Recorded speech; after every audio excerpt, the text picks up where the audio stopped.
آج جو ہونے والا ہے اس نے مرسلین، شرین اور شایان کی کئی سالوں کی اکڑ کو خاک میں ملا دینا ہے۔ آج پہلی بار انسا وہ قدم اٹھانے والی ہے جس کا نہ صرف شرین نے کبھی تصور نہیں کیا تھا بلکہ مرسلین بھی اس کے بعد اپنا سر پکڑ کر بیٹھ جائے گا۔ ایک ایسا راز سامنے آنے والا ہے جو پورے گھر کی بنیادیں ہلا کر رکھ دے گا۔ ایک ایسا فیصلہ ہونے والا ہے جس کے بعد حق اور طاقت کی جنگ بالکل نیا رخ اختیار کر لے گی۔ اور سب سے حیران کن بات یہ ہے کہ جس انس کو سب کمزور سمجھتے تھے، آج اسی انس کی وجہ سے مرسلین کی نیندیں اڑنے والی ہیں۔ لیکن آنے والی ایپیسوڈ میں جو کچھ آگے ہونے والا ہے وہ دیکھ کر آپ بھی کہیں گے کہ آخرکار ظلم کے دن گنے جا چکے ہیں۔ اسی لیے ویڈیو میں آگے بڑھنے سے پہلے آپ سب لوگوں سے ریکویسٹ ہے کہ اگر اب تک آپ لوگوں نے چینل کو سبسکرائب نہیں کیا تو ضرور کر لیں۔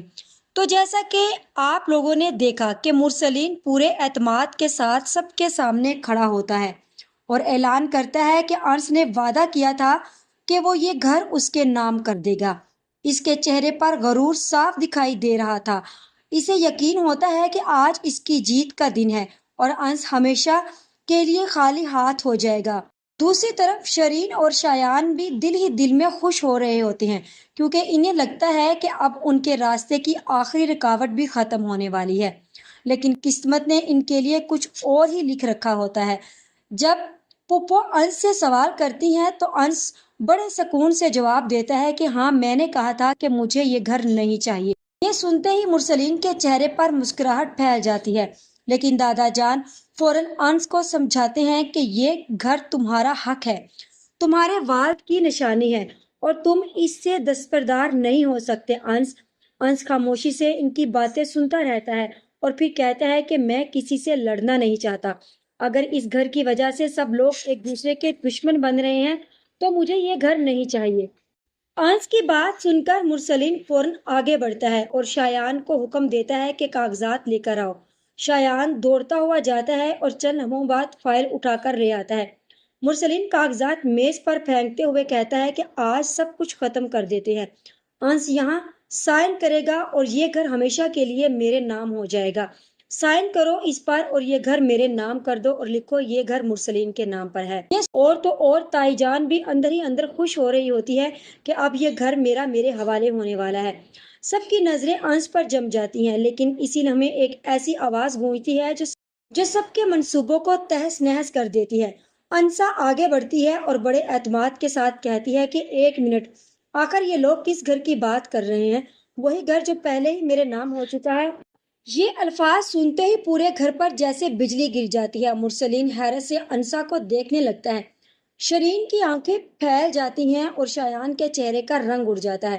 مرسلین غصے سے چیختا ہے اور کہتا ہے کہ تم بکواس کر رہی ہو، لیکن انسا ایک لمحے کے لیے بھی نہیں گھبراتی۔ وہ پورے اعتماد کے ساتھ جواب دیتی ہے کہ میں سچ بول رہی ہوں، یہ گھر انس نے حق مہر میں میرے نام کیا تھا۔ یہ سنتے ہی سب ایک دوسرے کا منہ دیکھنے لگتے ہیں۔ مرسلین قدم لڑکھڑانے لگ جاتے ہیں۔ شرین کو یقین ہی نہیں آتا کہ جس لڑکی کو وہ ہر وقت نیچا دکھانے کی کوشش کرتی تھی، آج وہی لڑکی اس کے سارے خواب توڑ رہی ہے۔ انس بھی سب کے سامنے سچ قبول کر لیتا ہے کہ اس نے یہ گھر حق مہر میں انسا کے نام کیا تھا، کیونکہ اس کے پاس اسے دینے کے لیے اور کچھ نہیں تھا۔ لیکن اسے اندازہ نہیں تھا کہ ایک دن یہی فیصلہ اس کی سب سے بڑی طاقت بن جائے گا۔ مرسلین یہ حقیقت برداشت نہیں کر پاتا، اس کی آنکھوں میں خون اتر آتا ہے، وہ غصے سے پاگل ہو جاتا ہے اور انس پر جھپٹ پڑتا ہے۔ پورا گھر خوفزدہ ہو جاتا ہے۔ پپو فوراً آگے بڑھ کر انس کو بچانے کی کوشش کرتی ہیں، لیکن مرسلین کسی کی بات سننے کے لیے تیار نہیں ہوتا۔ وہ انس کو مسلسل مارتا رہتا ہے اور چیختا ہے کہ تم نے میرے ساتھ دھوکہ کیا ہے، تم نے مجھ سے جھوٹ بولا۔ لیکن انس خاموش رہتا ہے کیونکہ وہ جانتا ہے کہ سچ اس کے ساتھ ہے۔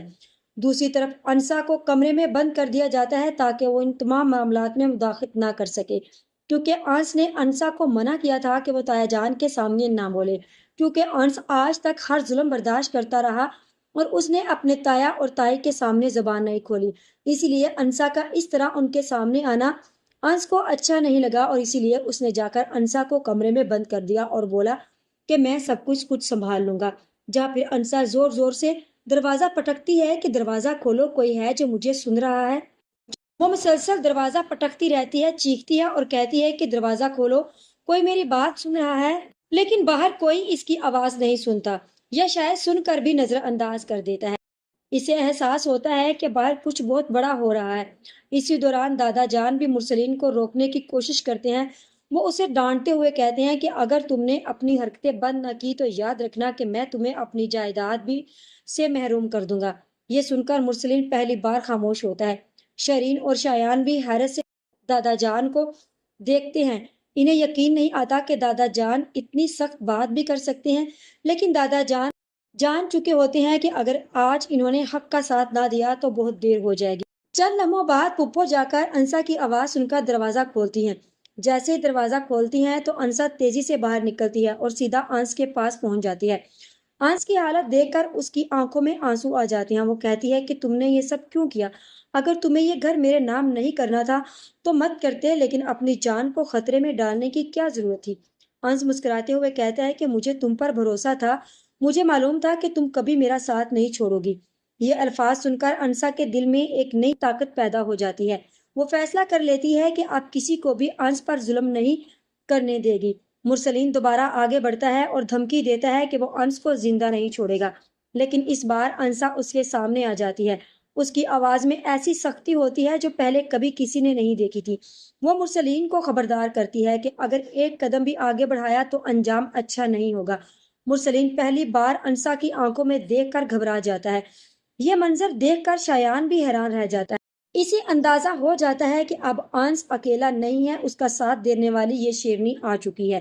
اب وہ اپنے شوہر کے حق کے لیے کسی سے بھی ٹکرانے کو تیار ہے۔ دادا جان اور پپھو بھی انسا کا یہ روپ دیکھ کر حیران رہ جاتے ہیں۔ انہیں پہلی بار محسوس ہوتا ہے کہ شاید انس کی زندگی میں آنے والی یہی لڑکی اس کے تمام دکھوں کا مداوا بننے والی ہے۔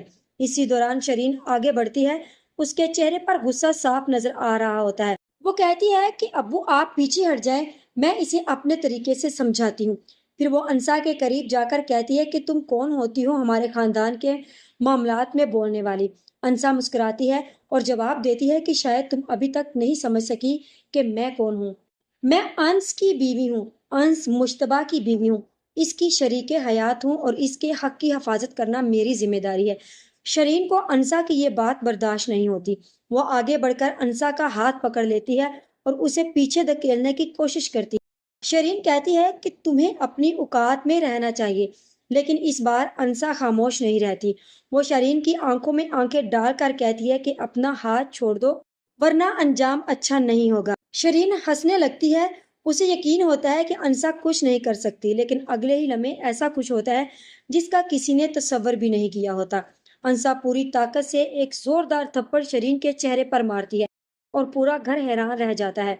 اور تو اور شرین کی ماں کی آنکھوں کے سامنے اندھیرا آ جاتا ہے۔ ہر شخص حیرت سے یہ منظر دیکھنے لگتا ہے۔ شرین اپنا چہرہ پکڑ کر کھڑی رہ جاتی ہے۔ اسے یقین ہی نہیں آتا کہ کسی نے اس پر ہاتھ اٹھانے کی جرات کی ہے۔ شایان کی ہوش اڑ جاتے ہیں۔ مرسلین غصے سے کانپنے لگتا ہے، لیکن انسا بغیر خوف کے سب کے سامنے کھڑی رہتی ہے۔ وہ کہتی ہے کہ یہ تھپڑ صرف تمہارے لیے نہیں تھا، بلکہ ان تمام ظلموں کا جواب تھا جو تم نے انس کے ساتھ کیے۔ تم لوگوں نے اسے کمزور سمجھا، اس کے حقوق چھیننے کی کوشش کی، اسے تنہا کرنے کی کوشش کی، لیکن اب ایسا نہیں ہوگا۔ اب میں اس کے ساتھ ہوں اور جب تک میں زندہ ہوں کوئی بھی اس کا حق نہیں چھین سکتا۔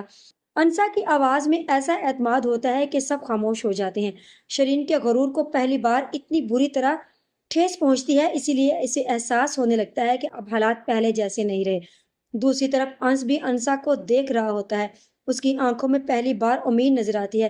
اسے محسوس ہوتا ہے کہ اب وہ اکیلا نہیں رہا، اب اس کے ساتھ ایک ایسا شخص کھڑا ہے جو ہر مشکل میں اس کا ساتھ دے گا۔ یہی وہ لمحہ ہے ناظرین جہاں سے بس تیرا ساتھ ہو ڈرامہ ایک نیا موڑ لینے والا ہے، کیونکہ شرین یہ بے عزتی کبھی نہیں بھولے گی۔ مرسلین اپنی ہار آسانی سے قبول نہیں کرے گا اور شایان بھی خاموش بیٹھنے والا نہیں، لیکن دوسری طرف انسا اور انس اب پہلے سے زیادہ مضبوط ہو چکے ہیں۔ آنے والے دنوں میں اس گھر میں ایسے ایسے راز سامنے آئیں گے، ایسی ایسی سازشیں بے نقاب ہوں گی اور ایسے ایسے فیصلے ہوں گے جن کا کسی نے تصور بھی نہیں کیا ہوگا۔ اب دوسری طرف انس بھی زاروں قطار رو رہا ہوتا ہے اکیلے کمرے میں بیٹھ کے۔ وہ جاتا ہے واش روم میں جا کر اپنا ہاتھ منہ دھوتا ہے اور اپنے آپ کو شیشے میں دیکھتا ہے اور دیکھتا ہے کہ اس کے نصیب میں ایسا کیوں لکھا، کیوں وہ اپنی بیوی کے لیے قدم نہیں اٹھا سکا۔